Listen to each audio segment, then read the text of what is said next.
Go on, David. Oh, a very good evening and welcome to the State of Scottish Football. Apologies, by the way, because the red thing just came up right this minute. So that's why there's a bit of a delay. But it's Wednesday evening. I had a bit of a shave just before I came on, and we're here with two Celtic men this evening. To my right is Colin Watts. Colin, say hi. Hi. And Reegan, I hope you're well as well. David, how you doing? Yes, it's great to be on again. Thank you. Absolutely. So we had a Celtic AGM this morning or this afternoon. First and foremost, gents, what did you think of the AGM? First and foremost, Well, Reegan, I'll let you go first. Thought it was predictable in the sense that they didn't really give much away, but. I don't know if we moved much forward as a club. I see that the board say they're working on the scouting department as well with Ange, and they're working on different things. But I don't think we learned very much, did we, Colin? No, that was the thing. I mean, we had the fan media conference on Monday, which I was fortunate enough to attend with Ange, and that was the question that I put to him, Dave, was what is his plans for the second part of the project, both on and off the field? And off the field, what he said the focus was on was recruitment. So hearing that today, coming from Michael Nicholson and coming from Ange, it does suggest that is what they're sort of doubling down on for the next period. And to be perfectly honest, we discussed this on Axom earlier, it is very much needed. There was a quote that came out during the AGM, which I think was very, very accurate. That asked what was actually happening within the scouting division at Celtic, because the recruitment over the last 2 years was like a blind person throwing a dart at a dartboard aiming for bullseye, and that kind of summed up that summed up how Celtic's recruitment's been over the last couple of years, Dave. And to be honest, this is the first year I've noticed that the atmosphere in the room was very much against what the Celtic board wanted to put towards the Celtic fans. What I would say, Colin, I don't know if this is the right word, but it felt quite toxic. I get that. And I think to an extent the board would see it as a toxic atmosphere because it's against everything that they want to put forward. They want, yeah. So that's understandable, and I'm sure Dave will cover it. But two of the key guys not getting their nomination passed in the room, that is a big message from the Celtic support to the board saying that they will not tolerate this much longer. That's what I was just going to say. Do you think that this is the beginning of the end for the board at the minute, Colin? Look, I think we're all kind of wise enough to how this works now. I mean, we've seen it at a lot of different clubs across Scotland. You get the vote in the room, and the vote in the room counts for what happens just there. So whether it be a case of 90% of people in the room vote against it, which is what was meant to have been put there for the re-election of Ian Bankier, that 90% in the room probably holds a collective of maybe 15% of the vote, and the silent majority always seem to win through. So I'd fully expect that Brian Wilson and Ian Bankier will be voted back onto the board by the silent majority. And you're talking about guys like Dermot Desmond, who owns 39% of the shares, and that's 39% of the vote. So you might not hear what his input is in the room, but that one person has that much say in the club. So this is exactly. So I mean, it's a difficult situation, Reegan, as we kind of look forward. But I think what can be taken away, and Ian Bankier certainly said it himself, he wasn't making any fans in the room, and if that is just the core of the Celtic support, then you would like to think that some people would be able to open their eyes and say, perhaps my job here is done, and move on. But I mean, Dave, you've seen this across so many teams. Look at the way Stephen Thompson was at Dundee United and how long it took for them to move on. It's just, I think in Scottish football, there's a diplomacy where the people at the top have so much power that the fans say sometimes just isn't holding enough weight. But then there's there were similar situations at Hearts as well in the past. Mm-hmm. Absolutely. And you look at all the different scenarios. You take a look at even when Rangers had the likes of Charles Green and the likes of that in charge. The fans revolted against it, and what it would take is for someone to come in and put a lot of investment into a team and get the fans on board before you see guys like this move on. Because realistically, yes, it was a difficult morning/afternoon for the board at Celtic, but will it make any difference to what their plans are for tomorrow? Will they still end up in the golf course? Will they still end up round the boardroom? How many meetings will they attend tomorrow? Doesn't make any difference because they'll still be in their roles. Yeah, but I think it sends a clear message, Colin. Oh, definitely. That can't be denied. And as David, as you said, it happened at Hearts, it happened at Dundee United, it's happened at Rangers. Jeez, it's even happened at my local team at Greenock Morton. But how much weight does stuff like this hold when realistically fan power can only push the agenda? It's up to others. And you see that the likes of Anne Budge, when Anne Budge took over at Hearts, she was seen as the voice of the support, and she had enough about her to go in and put such a significant investment into the club that it was as if the fans were having their say through her.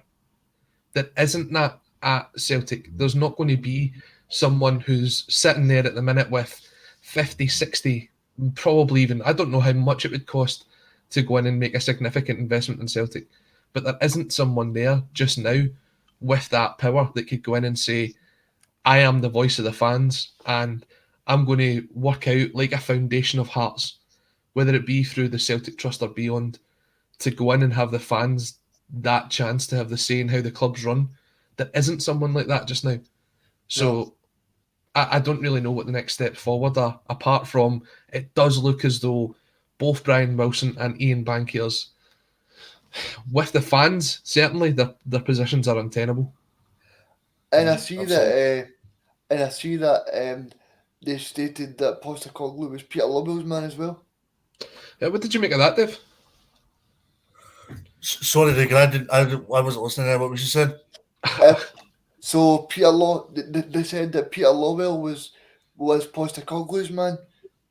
That's pretty interesting within itself, because I mean, as much as Postecoglou was a good appointment in the end for Celtic and continues to still be a good appointment, it is an interesting one. It was Lawwell's appointment indeed. I mean, Lawwell's ever since moved on. I mean, Don Mackay had his moment in the hot seat until he stepped away. But it's interesting, yeah, definitely that Lawwell appointed Postecoglou.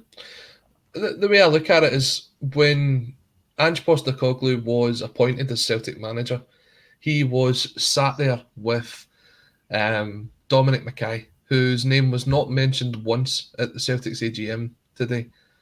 He was sat there with Dominic Mackay, and it was said at the time that Dominic Mackay had a wide variety of input in this because of his connections in Australia and Japan through his previous role at the RGU. Now it's come out that it was actually Peter Lawwell who had the influence in appointing Ange Postecoglou, which was actually beyond his retirement date. So Peter Lawwell should have been out of the door at Celtic and still had his influence in there. Now, people allude to the fact that it would be the connection through the City Group. So Peter Lawwell's son obviously being part of the City Group, Ange Postecoglou being in there as well. It doesn't surprise me that he's involved, David, but I mean, Celtic fans, if you're listening to that and you're hearing that a retired CEO is now picking the next manager, you're going, how is that possible? If you left your job tomorrow and then you turned around and says, oh, actually, I'm still going to have my input into X, Y, and Z, your management team would tell you to beat it. Yeah, I mean, obviously, I'm glad that he brought Postecoglou to the club, but I don't think it looks great that Peter Lawwell's supposedly not in the job anymore and he's picking the next manager. Absolutely. I need to bring up this comment. Sorry, I wasn't listening. That guy top left is my new favourite. I would just like to stress here that indeed I wasn't actually listening to Reegan. I was just engrossed in their fine conversation. It was nothing to do with Peter Lawwell or indeed Ange Postecoglou. But I decided that, by the way, at 1 minute to 6, that I would host tonight, just because I had a feeling that Colin Watt had something to get off his chest tonight. And we're already 10 minutes in, so we're off to a great start here. Joe, But, I'm disappointed. I used to be your favourite. Where's that going? Bring it back, Joe. Bring it back. Yeah, Michael Nicholson has a say on ambitions. Football success is at the core of this club's strategy, the new chief executive said. Our goal is to win the league and qualify for the Champions League, but that can mean so much things, gents. Yeah, I mean, sorry, Reegan, on you go. No, I was just going to say definitely this season because of the 40 million quid as well, David, because it's so important that for the finances and obviously for Celtic to manage to get into that group stages as well with automatically through winning the Scottish Premiership as well.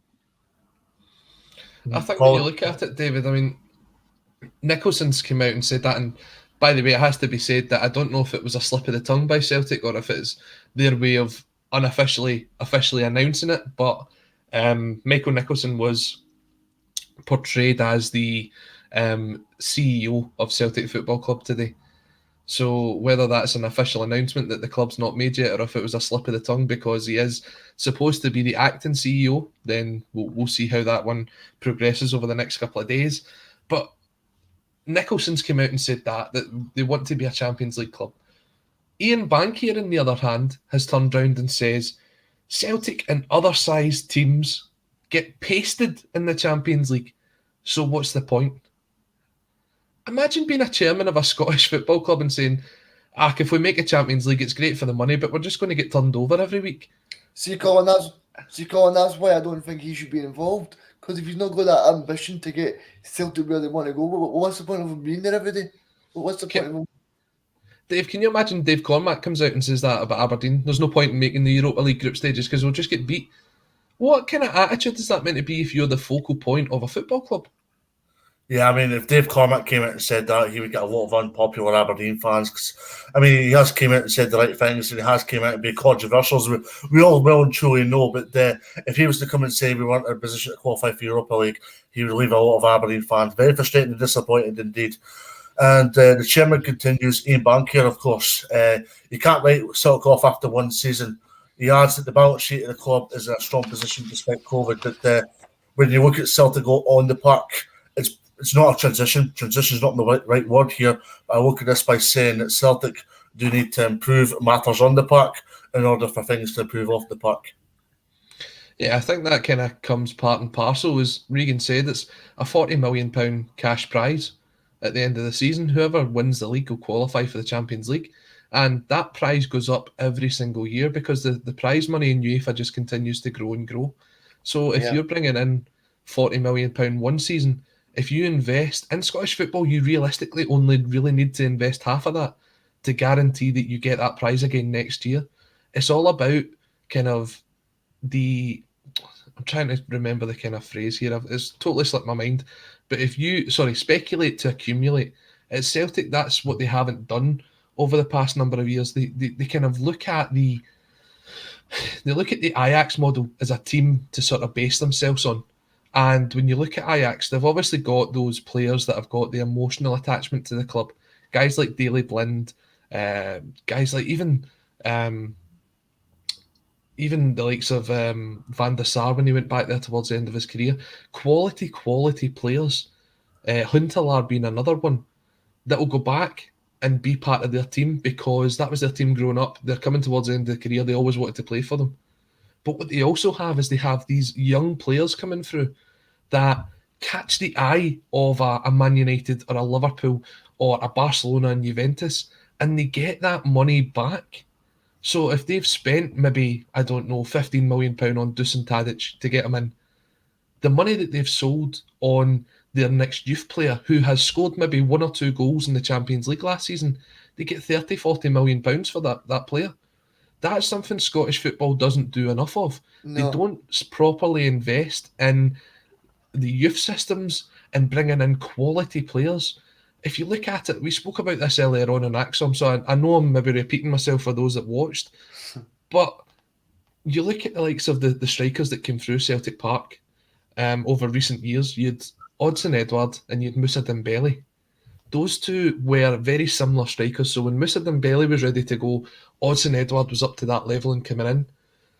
Celtic then went and spent money on guys like Yusuf Bayo and Patrick Klamala, who were clearly not going to be up to that standard. No. And you can't replace someone at that level with someone at this level and still continue to hope that the system works and churns over. At Ajax, when they sell a youth player, they already have the next one ready to come in, or they already have identified players that they can bring in to move on. Comparing Celtic to Ajax right now is comparing apples to oranges. It's not how it works. Are they a similar sized club? Yes, but they're run totally different.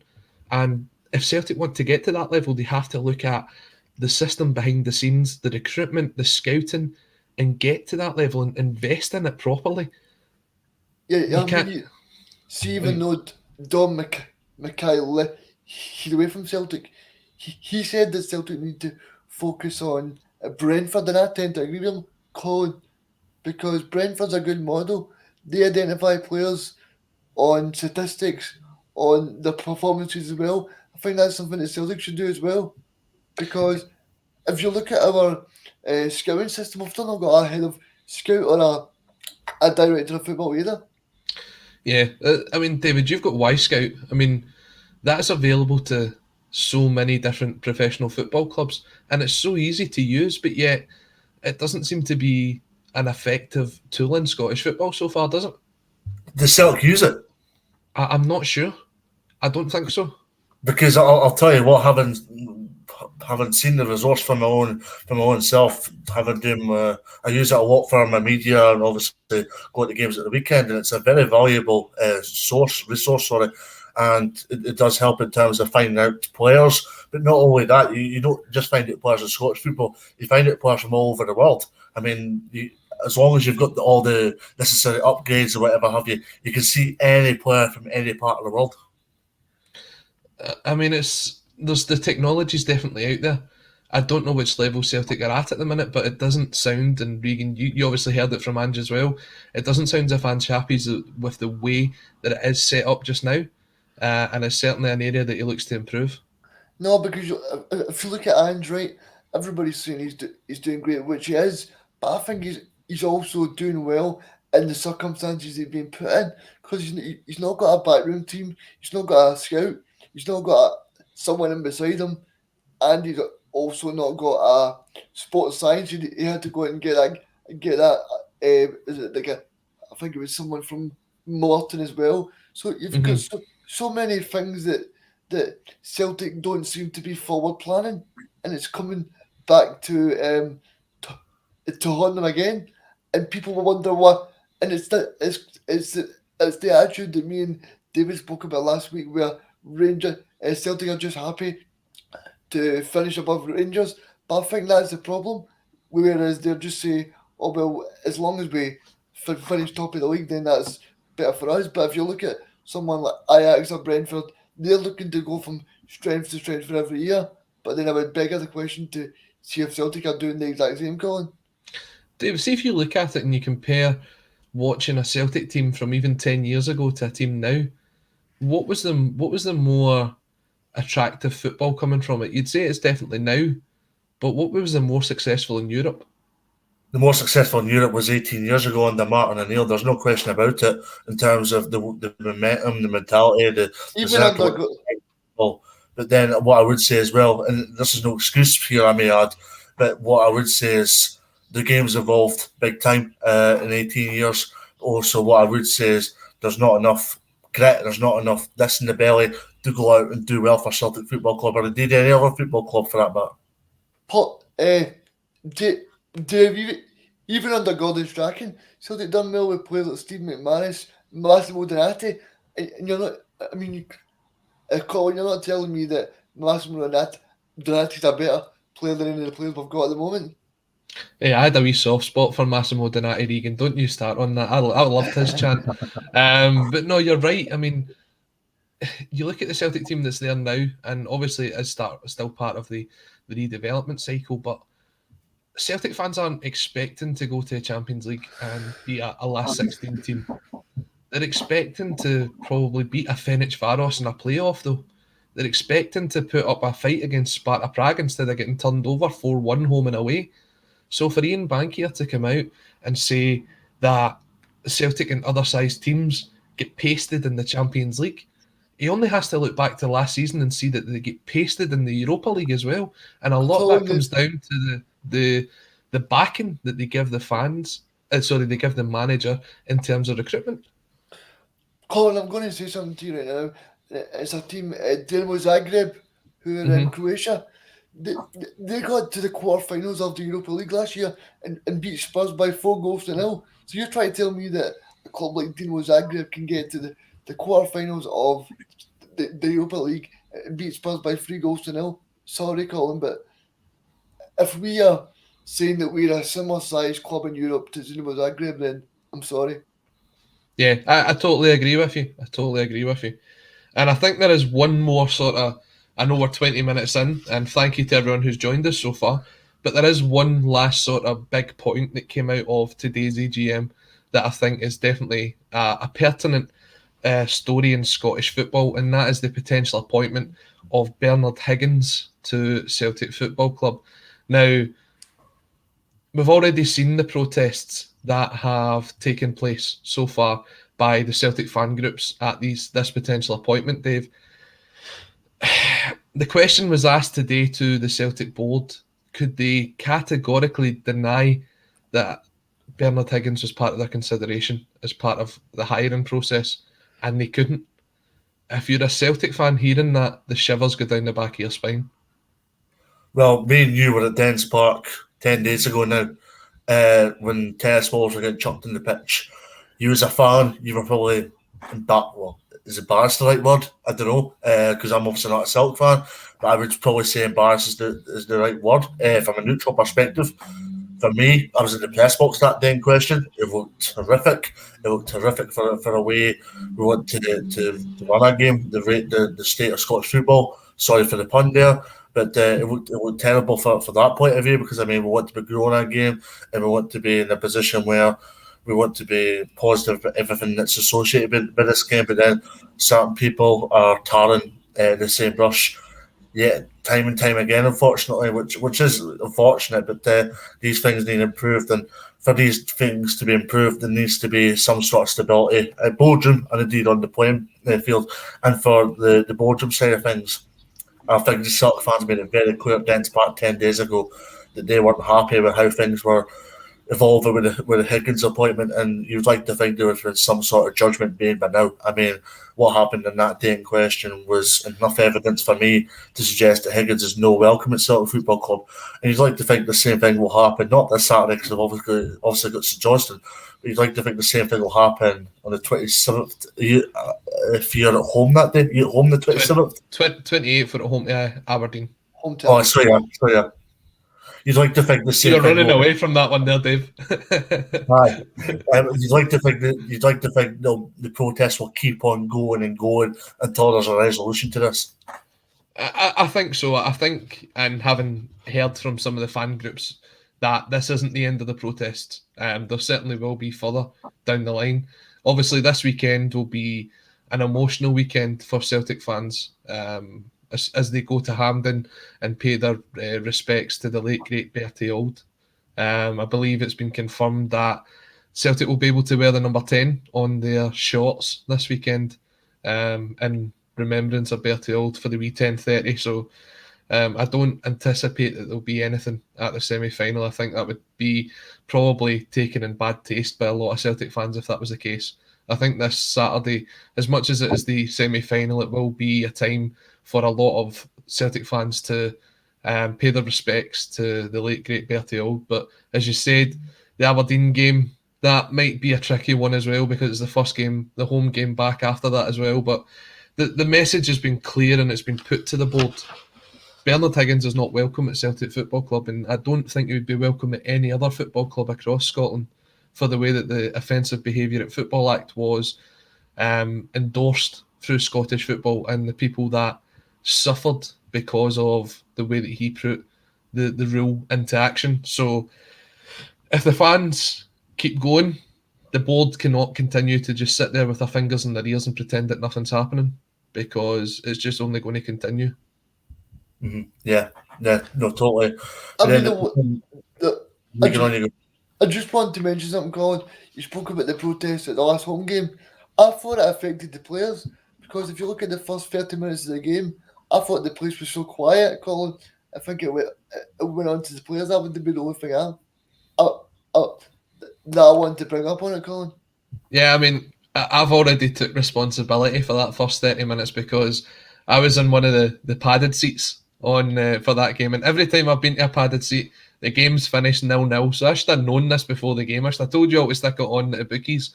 But no, I can see your point, but I would point to the fact that was probably Celtic's best 30 minutes of the game against Livingston, was the first 30. And I think after that, things get desperate. Fans will say it allowed Livingston to grow into the game. I'm not 100% sure on that. But as you say, what you want is a full stadium behind the team, especially as we're pushing on for the kind of closing in on Rangers, closing in on the gap. But look, the board have got to realise that these protests will continue, and they can't just sit there with their fingers in their ears and pretend it's not happening. And listening to what came out of the AGM today and what's happened so far, that just seems to be the way they're going. One thing that was also loud and clear about this AGM today was the fans demanding Celtic to take on the Scottish Government in the future. Somebody says if you go toe-to-toe with the government, you will certainly make things a lot worse. A supporter then shouts, "You're scared to take them on." Reid Fergus would have taken them on, Colin. Reid Fergus would have taken anybody on, probably after a couple of halves as well. No, look, Celtic fans have got this. I've got a lot of stuff that they are not happy with in terms of the Scottish Government, the way that things were handled last year, especially around the Dubai debacle, and it all depends on which side of the fence you fall on that. They've also got the aspect of the way that the SNP have run Scottish football, and I'm not going to turn this into a politics discussion. I'll leave that for Declan McConville and Patrick McGilp on the State of Politics show later on in the week. But is it a case of the Celtic board not standing up for the club? I think that's what the main thing comes to. I don't think it even comes back to the government or who it is. It's about the board standing up for the rights of the Celtic fans. And I think a lot of fans currently don't think that these people are fit for purpose. Reegan? Yeah, I totally agree with Colin says. I don't think the board are fit for purpose. I don't trust that they've got Celtic's best interests at heart. I just think they're happy to pick up their big paychecks and be happy with that. But I think Celtic just need to move forward as a club, and hopefully Ange can do that by getting the semi-final win on Saturday. I think this is a good time to maybe start moving things on from the AGM, David, and introduce one of our new contributors to the state of Scottish football. So we are adding some bodies to the team over the next few weeks. In fact, next week you'll see a lot of them making their debut, and one of which is Robbie Hanratty. And we're delighted to have Robbie on. And I know David's delighted to have another Aberdonian on. You guys are just wildly populating. How many Aberdeen's fans have we got on here now? I think we need to start holding a ballot. Well, I'll twist the question here by saying we've got 4 Northeast contingent on this show now. It's like when you watch STV News and they've got a correspondent in Glasgow. We'll now get a correspondent up in the Northeast as well here on the State of Scottish Football. One every week, one every day even. I just hope Robbie Hanratty has a Glaswegian accent about him, considering he does stay there now. We'll find out next week. What else we got to stop? On you go. You mentioned White Scout, Colin. Scouting was a thing mentioned on the AGM today. Nicholson said we do have a scouting department and recruitment team. It has been changed in the last 6 to 12 months. We are now building a team of Ange we can be proud of long term. But I look at this by saying if there is a scouting team and a recruitment team, what are they doing with the exception of the recent acquisitions that have came into place at the Celtic Football Club? What's been done to change or make a massive difference to what's been there already?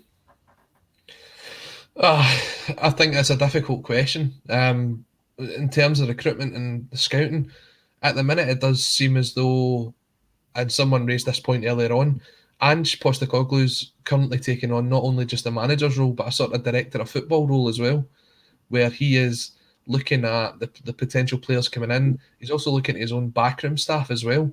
And, I mean, he's made the appointment of Anton McElhone. He's looking at who should come in as a head of recruitment, a head of data, which is one position that they definitely mentioned earlier on today. It's a lot for a single person to undertake. We understand that obviously Dominic Mackay was looked at as not having the football knowledge to continue in his role, and Michael Nicholson doesn't exactly come from a football background either, so they do need more football-minded people behind the scenes, and I think that's what Ange is alluding to.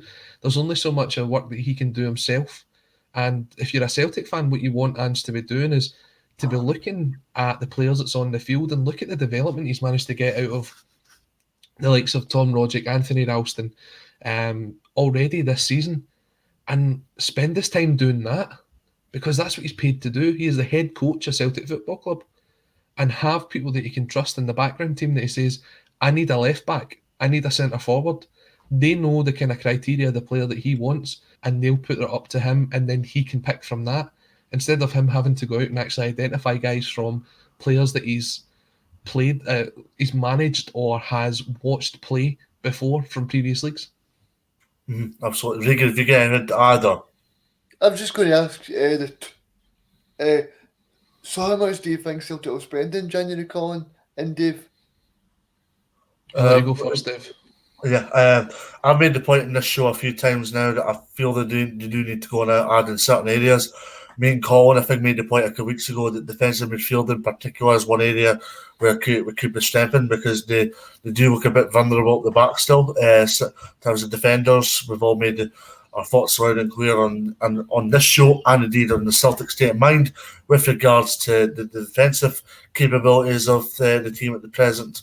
So if you're going to ask me, I would say 15 million would be 15 million. I would be a bit over the top, I must say.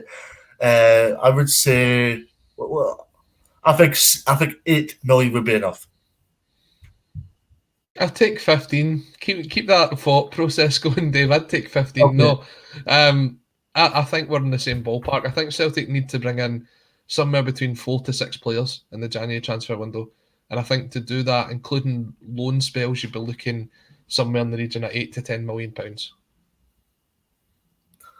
Okay, cool.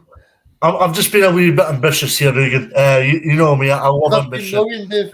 I've seen a lot of ambition in the current owner of Celtic Football Club, for that matter. In conclusion, a Friday meeting, but has anything been resolved?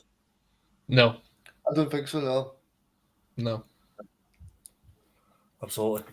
Keep your thoughts coming in. Thanks very much to everyone that's tuning in. We're already 33 minutes in, and as I said at the top of the show, I decided at 5:58 to just host, because I knew Colin would create a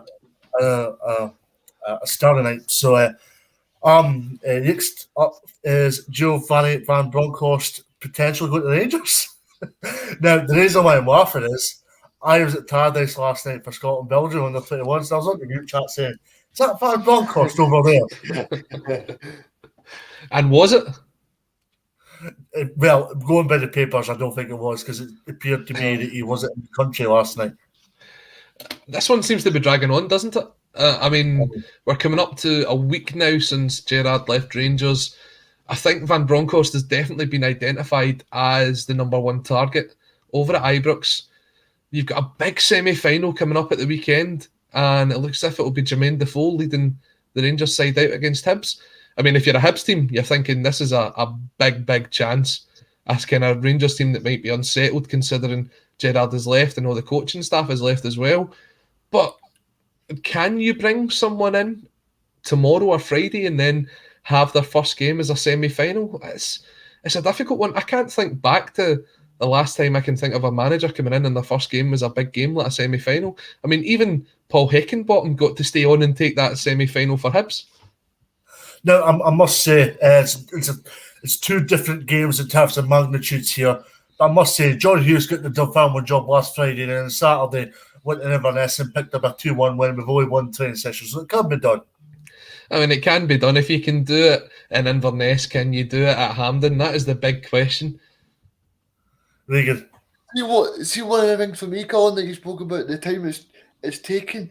I'm starting to think, I don't think this is as simple as people are making out. Maybe Van Bronckhorst to be the next Rangers manager. I don't know what you guys think, but see the more and more it's going on, I'm thinking maybe not. I mean, if you're a Rangers fan, it can't be settling to sort of wake up each morning and discover that you've still not got a manager. I mean, as a Celtic fan, I think back to the summer, and it was always a case of waiting for the 10 o'clock headlines to come out from the next day's newspapers. Where is the Eddie Howe deal? Is it done yet?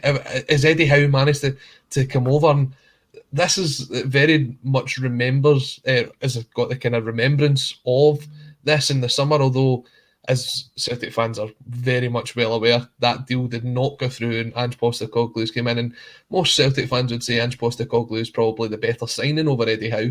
But as a Rangers fan, you're just kind of going there going, you want a wee bit of update. Now, I was reading today, just before we came on air, that they're saying on the Daily Record that they don't expect the appointment to come in this week because of the memorial for Walter Smith that's taking place on Friday.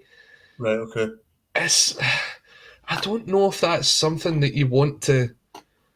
You don't want to use that as an excuse, surely. If you're a Rangers fan, you're just wanting the next manager to come in and start putting his own mark on the team right away. And especially someone like Van Bronckhorst, who, although he wasn't around when Walter Smith was there, I'm sure there's been a lot of kind of good, positive things to say about Walter Smith from Van Bronckhorst.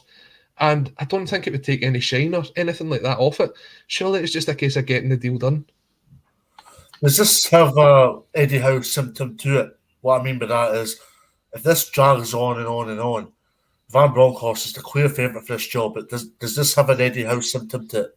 Yeah, definitely. I mean, it definitely... You go, Reegan. Sorry, Colin. It definitely does to me, because if you look at it, I think he's been the only candidate that's been mentioned within the mainstream media as well, Colin. Definitely. I mean, if this is an Eddie Howe syndrome, and I honestly don't think it is. I think we're only talking about a week here, so there's still plenty of time for Rangers to get this done. Obviously, it becomes more pertinent because the season has started. It's not like the summer when Celtic had a bit more time to get their man in. Rangers have obviously got games coming up thick and fast as we approach December. If this is an Eddie Howe syndrome, though, who is Rangers' Ange Postecoglou? Who's the guy that's going to come out of the blue and be the next man for the job? I know that the name keeps getting put out there by people, and I think I've seen it in the chat before. Surely it's not Derek McInnes. I don't think it will be, because I spoke to Dave last week and we said I don't think he would be accepted by Rangers fans as much as Van Bronckhorst, but I think it would definitely be a safe pair of hands. Mm-hmm. Yeah, but I mean, whoever comes in, they've probably got a bit of, not rebuilding, but they've got a bit of a pickup to do, because I mean the Rangers players will be buoyed and probably not upset, but in a state of transition after the loss of Gerrard, and it will be a case of Rangers players having to be professional about their business and try to get the job done at the weekend. Yeah, I mean, I obviously not having played at any sort of high level, under 19s at a local Inverclyde level is not quite the same as walking out in front of 50,000 at Hampden, but it can't be a great sort of build up to it, not knowing who the new manager is going to be. Is he going to want you as part of his team? What kind of formation is he going to play? Is it going to suit the way that you play football? Are you on the phone to your agent? Where's my next move coming up? There's a lot of those Rangers players that are sitting there with 18 months left on their deals as well, who are maybe thinking, look, if this manager doesn't take a liking to me, I maybe need to take a look at January or take a look at the summer and see where I'm going to fit into another club. So it is a period of uncertainty, and Hibs will probably look at this as a great chance. Hibs obviously haven't played since the whole COVID scandal that they had. So this is their first game back. I mean, they've had the time off, they've had the time on the training pitch.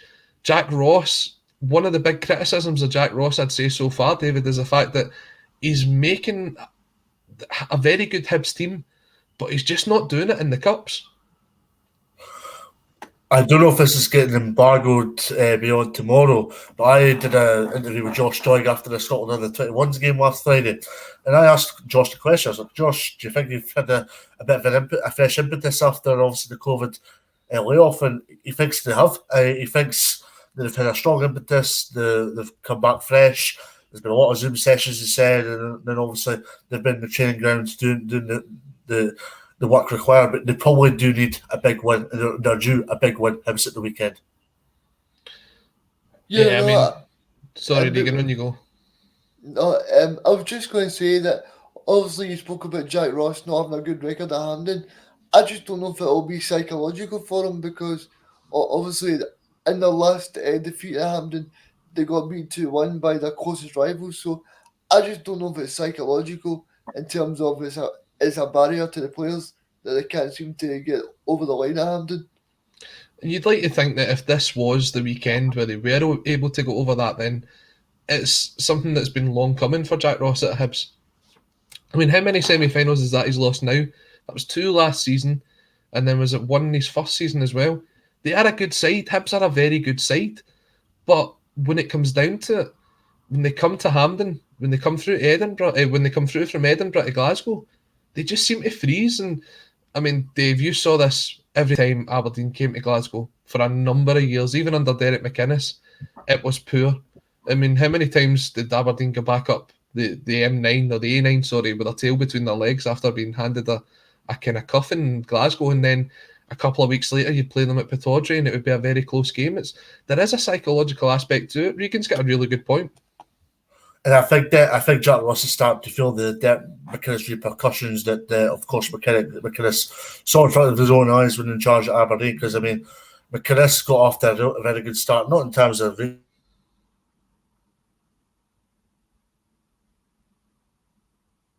Have we lost David here?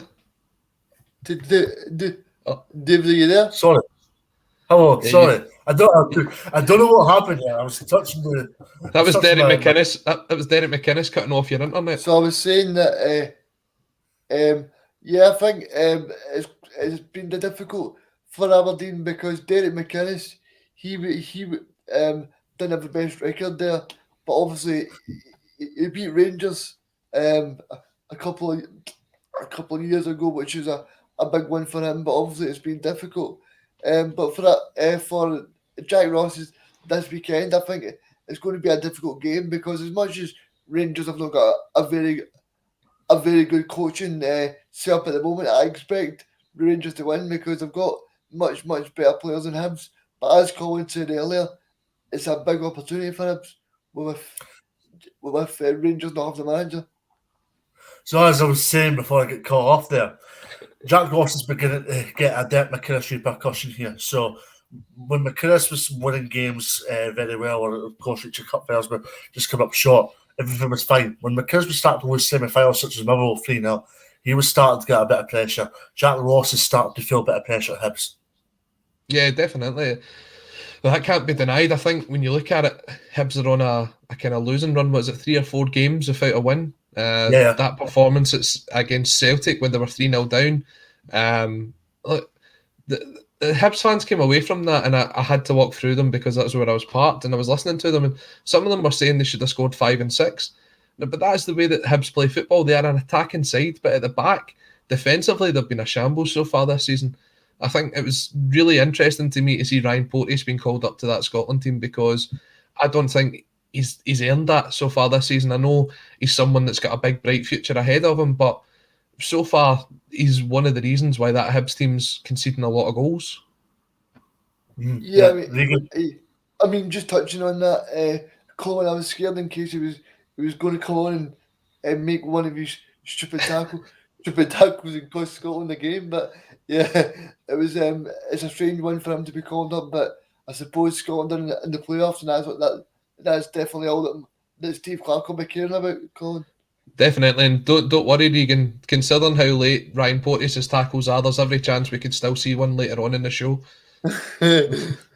Well, I did notice it was a media duty last night, Paradise Ryan Porteous, so he'll be wanting a thing or two.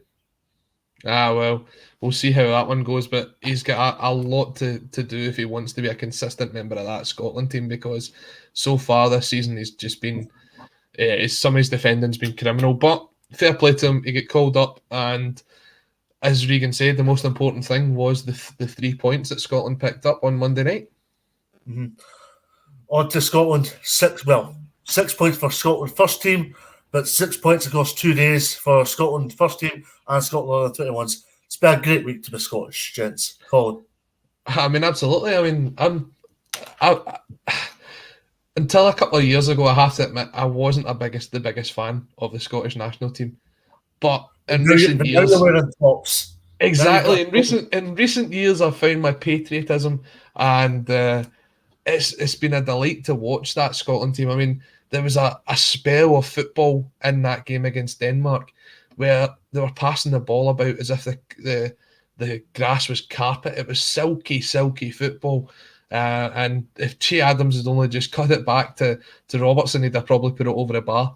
But no, it was beautiful football, and that result that Scotland got is absolutely deserved. And as you said, the 21s playing some good football as well. The one thing for me was I looked at that 21s team and I didn't really realise a lot of the players that's coming through, and it does suggest that Scotland are casting the net far and wide to find a lot of Scottish talent. There isn't a lot of players that's playing in the Scottish Premier League that's involved in that team. I think that the main ones being... Sorry to cut you here. I think Lewis Fiorini must have a Scottish granny or something. What a player. He's English, but he must have a Scottish granny. What a player. Well, that's what I'm saying. You take a look at it, and his strike partner up front, the boy from Brighton as well. You're looking across the team, there's very few that's sort of a Celtic or a Rangers youngster or a Hibs youngster or a Hearts youngster. You're looking at Doig, Welsh.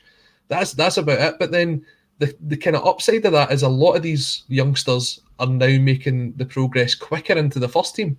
Nathan Patterson would have been a stuck-on for that Scotland under-21s team. You find them in the national team. Guys like that, Billy Gilmore, could he still qualify for the 21s as it stands? I can, yeah. Yeah, I mean, guys like that, you see them in the first team now, they're getting their chance, which is a great thing because Billy Gilmore was outstanding in the game against Denmark. The midfield that Scotland has at the minute is a joy to watch them play, and Denmark have no kind of... They couldn't say that they deserved anything out of that game on Monday night. Scotland were outstanding. And the question I'll put out to you guys, who do you want in the draw? For me, it's Ukraine, because I know people have said Macedonia, but Macedonia went to Germany and won 2-0. So even though Macedonia are not the strongest nation, I think if you're beating Germany in Germany's backyard, then you're definitely a good team. What about you, Dave? We'll keep this short and sweet because I'm going to agree with Reegan. Ukraine.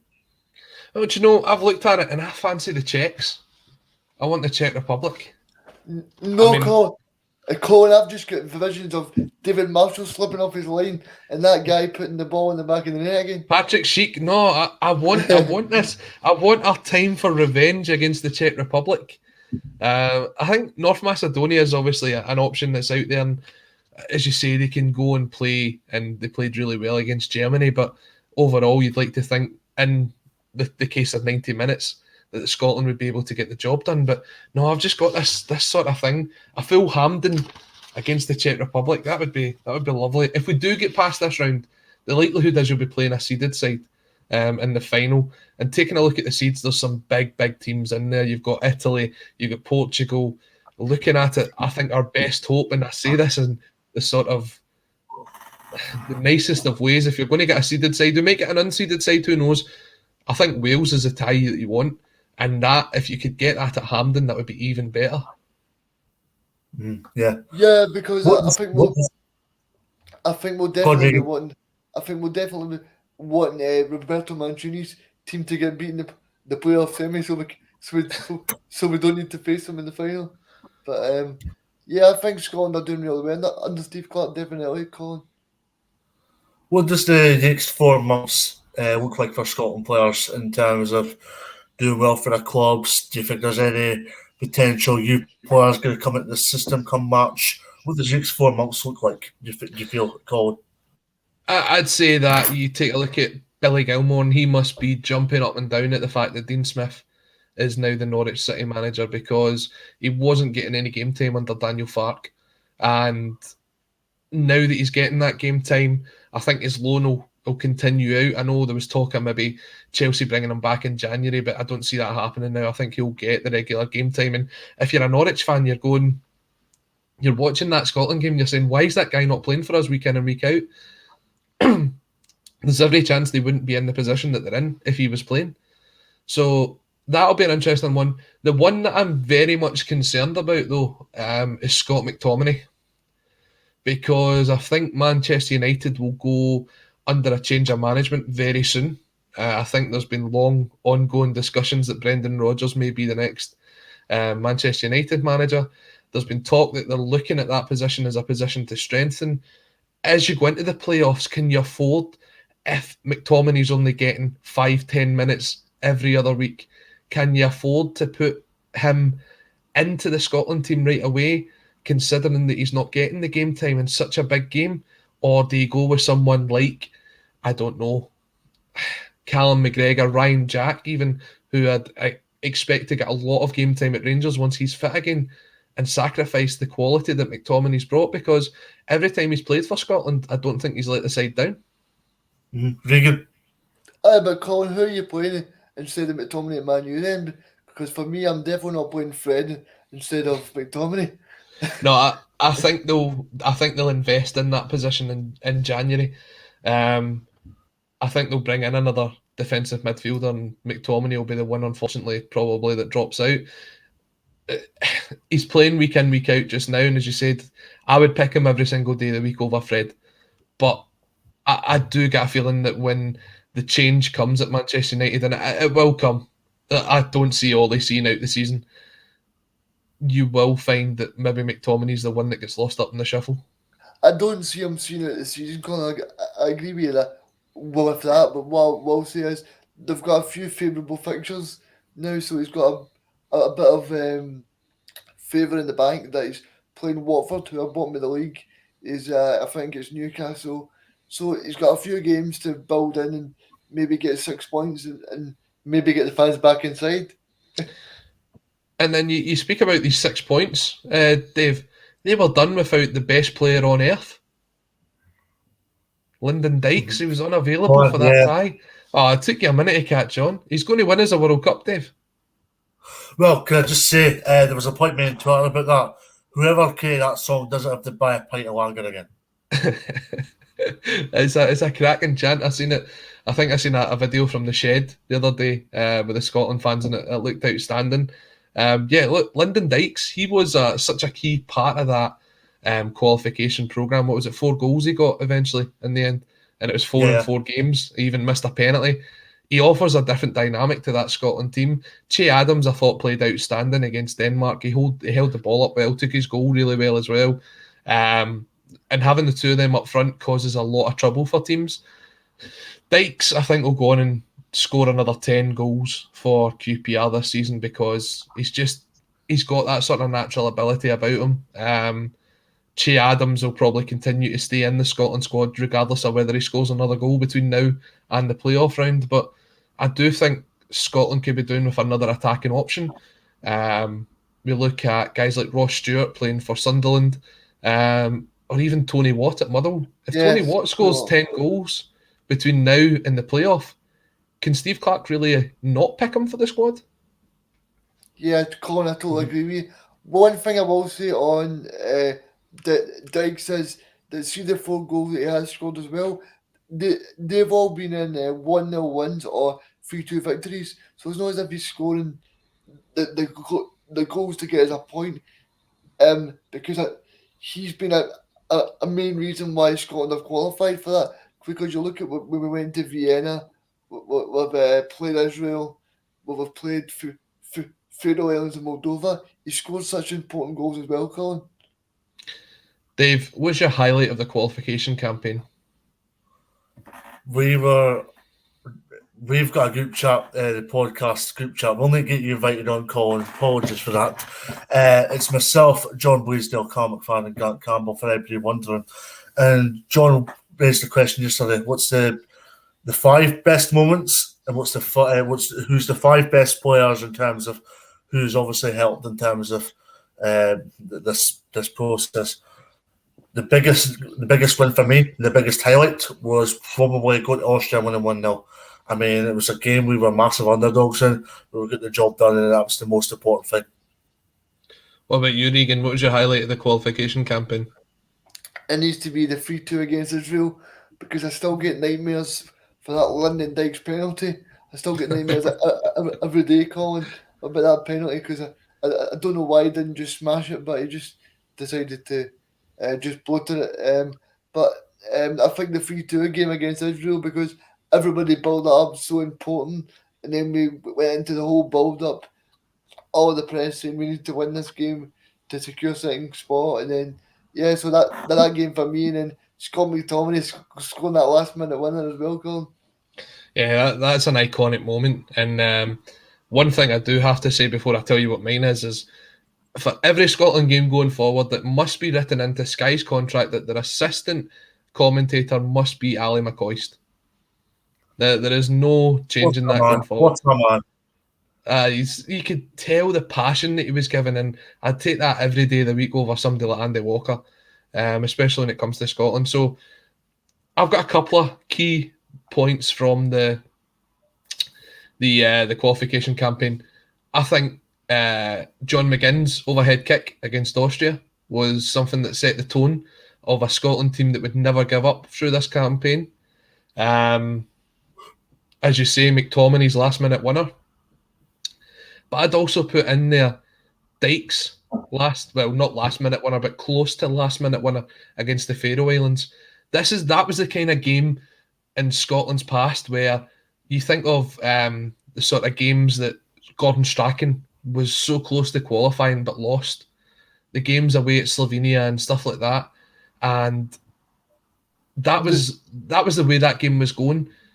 The Faroe Islands were going to hold Scotland to a draw in that game, and getting that sort of late goal continued the momentum that Scotland had, and they took it into the next game, and we've kept it going from that point onwards. And it is the sort of turning point of a Scotland side who used to be the sort of always the bridesmaid, never the bride, always found a way to be glorious in defeat.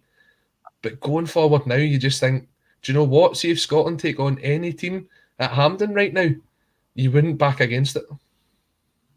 No, I mean, you just need to look at Rob Page and Wales last night. They took on Belgium, and they probably should have won that game. I mean, I was looking at Boyata, and he just looked like a mess last night. So I'm glad he's not a Celtic anymore, Colin. We never signed Boyata. It's all right. Reegan, sorry, Dave, on you go. Reegan, on Saturday, Glenn Middleton pulled out last night for under 21s. That could potentially be a huge blow for St Johnstone for the weekend.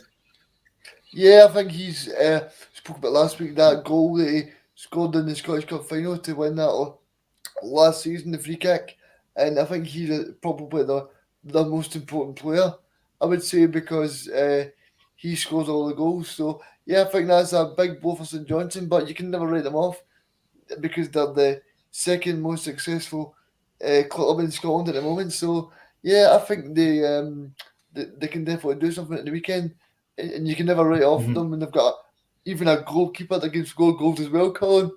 Absolutely. And do you know what, boys?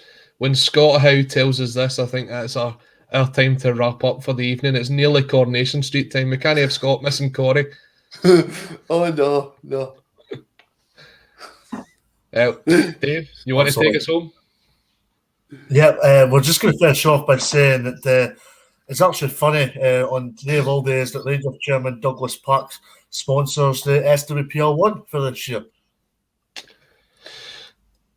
That's another discussion for another topic on another day. For the state of Scottish football team, the ever expanding state of Scottish football team, and do you know what? We'll let the team that's covering it tomorrow cover it.